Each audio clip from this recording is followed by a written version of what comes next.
दर्शकवृन्द, बालेन शाहले हिजो राजाको स्वागतको लागि आउने आम व्यक्तित्वहरूले माडेको यो ठाउँ देख्न सक्नुहुन्छ। सरसफाइमा टोली खटाउनु भएको छ। महानगरपालिकाले 1 लाख रुपैयाँ जरिवाना राष्ट्रिय प्रजातन्त्र पार्टीलाई गरेको छ। नियम कानुनमा बसेर सबैले गर्नुपर्छ। बालेनको काम त 100मा 100% ठिक लाग्छ हजुर। सबैलाई समान छ। हिजोको दिनमा तपाईँको पार्किङकोदेखि लिएर हरेक चिजमा चाहिँ मान्छेहरूले राजनीतिक दलको म यो दलको ऊ दलको भन्ने हिसाबले चाहिँ गरेको थियो भने अहिले बालेनले सबैलाई समान हिसाबले गरे हुनाले चाहिँ बालेनलाई चाहिँ 100मा म 100% राम्रो भन्न चाहन्छु। हामी त्रिभुवन अन्तर्राष्ट्रिय विमानस्थल अगाडिको यो दृश्य देखाउँदैछौँ। यो रेलिङ भाँचेका थिए। यो यता सडकमा थियो सर, यो सडकमा थियो है। अहिले यसरी उहाँहरूले महानगरको टिमले सरसफाइ पनि गरेको छ। यो रेलिङ उठाएको थियो। कहाँ थियो यो रेलिङ? रेलिङ यता उता लगाएको थियो, यता फ्याँके थियो सबै। त्यही अहिले के भेटियो सर संरचनाहरू? यहाँ केही पनि थिएन, खास यही मात्रै हो। फोहोरहरू यही रेलिङ मात्रै? फोहोरहरू त टन्न थियो। पानीको बोतलहरू सबै थियो। अरू के थियो? अरू त्यति खासै थिएन। बिहानै उठाएर लैसकेको थियो अरू। अब महानगरभित्र रहेको संरचनाहरू चाहिँ होइन, अब त्यो तोडफोड यताउता गर्दा चाहिँ त्यो अराजक गतिविधि गर्दा चाहिँ तिराउनु ठिकै हो। तर हिजोको माहौल देख्दा चाहिँ त्यहाँ अराजक गतिविधि चाहिँ कतिपय कुरा भएको थिएन जस्तो लाग्छ। र यही ठाउँ हो हिजो हजारौँको सङ्ख्यामा, कतिले त लाख जति थिए मान्छे भन्ने पनि आङ्कलन गरिसकेका छन्। यद्यपि हजारौँ कम्तीमा पनि हजारौँको सङ्ख्यामा त्यति ठुलो मास थियो। आन्दोलन होइन, ढुङ्गामुढा होइन। यद्यपि धेरै मास भइसकेपछि यो लतारिने कुरा भयो। यहाँका कतिपय रेलिङ भाँचिएका छन्। यहाँका बोट बिरुवा, यहाँ बिचका आइल्यान्डका विभिन्न फुलहरू मासिएका छन्। बोट बिरुवा मासिएको छ। र वास्तवमा यति बेला पछिल्लो समय काठमाडौँ महानगरपालिकाले कसैलाई छोड्दैन है भन्ने सन्देश दिएको छ। यस अगाडि नेकपा एमाले जसरी दरबार मार्गमा कार्यक्रम आयोजना गरेको थियो, नेकपा एमालेलाई पनि जरिवाना महानगरपालिकाले गर्यो। त्यसभन्दा अगाडि राप्रपालाई पनि गरेको थियो। कहाँदेखि आउनुभयो हजुर? आन्दोलनमा एक हिसाबले धेरै मान्छे आइसकेपछि फोहोर त हुन्छ नै। महानगरले सरसफाइ गर्दैछ। धेरै नै राम्रो हजुर। सरसफाइमा राम्रो, धेरै राम्रो छ बालेनको काम त राम्रै छ। सरसफाइ ठिकै छ हजुर हैन? मान्यज्यू, के छ यो तपाईँहरूको उत्साह कतिको छ? यो हाम्रो भन्दा पनि जनताको उत्साह हो। हजुर। तपाईको उत्साह हो, हाम्रो उत्साह, जनताको उत्साह। यो 16 वर्षमा देश लुट्ने लुटेराहरूका विरुद्धको उत्साह हो। हजुर।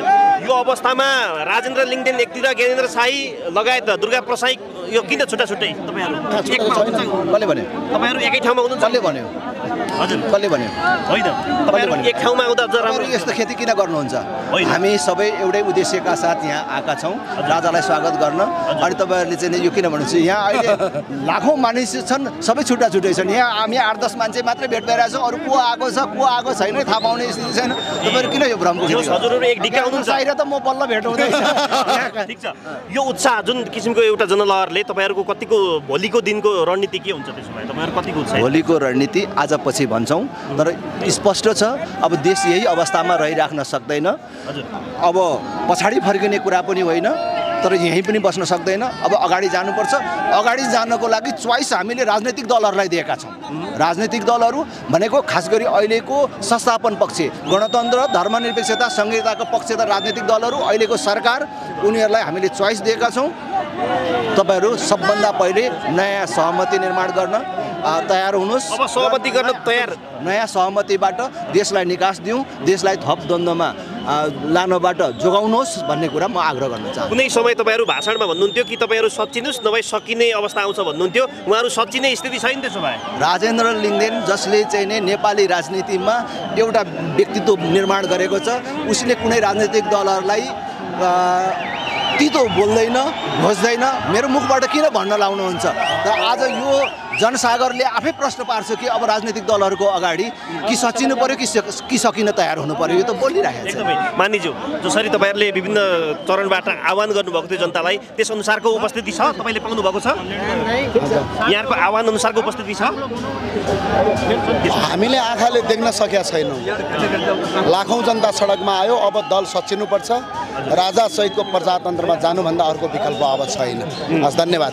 नमस्कार, म कृष्ण कटेल। बालेन शाहले राष्ट्रिय प्रजातन्त्र पार्टीलाई 1 लाख जरिवाना गराएका छन्। अर्थात् काठमाडौँ महानगरपालिकाले हिजो पूर्व राजाको स्वागतको लागि उर्लिएको हजारौँ मासले यहाँका केही आइल्यान्डहरू ध्वस्त बनाएको छ, केही रेलिङहरू भाँचेको छ, फुलहरू माडेको छ यो पारिपट्टि। त्यो बापत महानगरपालिकाले 1 लाख रुपैयाँ जरिवाना गराएको छ। र यति बेला भोलिपल्टै बिहान महानगरपालिकाको टिमले सरसफाई गरिरहेको छ। मेरो महेशपाल भण्डारी। वास्तवमा जानी तोडफोड गरौँ भन्ने उद्देश्यले कोही पनि आएको होइन।